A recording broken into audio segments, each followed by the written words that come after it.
Bonjour chers frères et sœurs dans le Seigneur, nous sommes aujourd'hui le mardi 16 juillet 2024.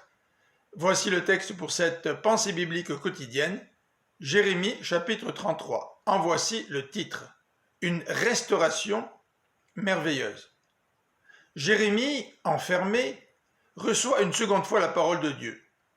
Je me suis détourné de Jérusalem dans ma colère, dit l'Éternel, et je vais la frapper. Mais je la guérirai et lui accorderai la véritable paix. Je restaurerai Juda et Israël. Cette restauration sera remarquable pour 4 raisons. Premièrement, l'Éternel pardonnera son peuple de toute faute commise contre lui. La grandeur de ce pardon sera telle que Jérusalem sera une source de louange et de gloire parmi tous les peuples. Deuxièmement, la bonté de l'Éternel envers son peuple sera telle que la désolation du pays fera place à la prospérité, la joie et les réjouissances. Troisièmement, les versets 14 à 17. David aura toujours l'un de ses descendants sur le trône du peuple d'Israël.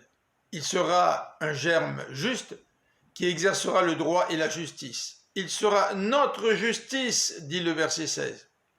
Selon le Nouveau Testament, cette promesse s'accomplit en Jésus-Christ, voir Luc chapitre 1, versets 32 et 33. Quatrièmement, cette restauration sera liée au sacerdoce. Le peuple de Dieu aura toujours un médiateur pour célébrer le culte de l'Éternel. Selon le Nouveau Testament, cette promesse s'accomplit aussi en Jésus-Christ, qui est prêtre pour toujours, dans la ligne de Melchisédek, voir Hébreux chapitre 7.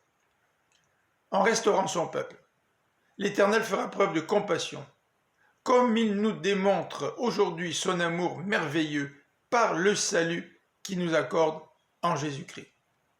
Je vous souhaite une bonne fin de journée, que le Seigneur vous bénisse. À demain.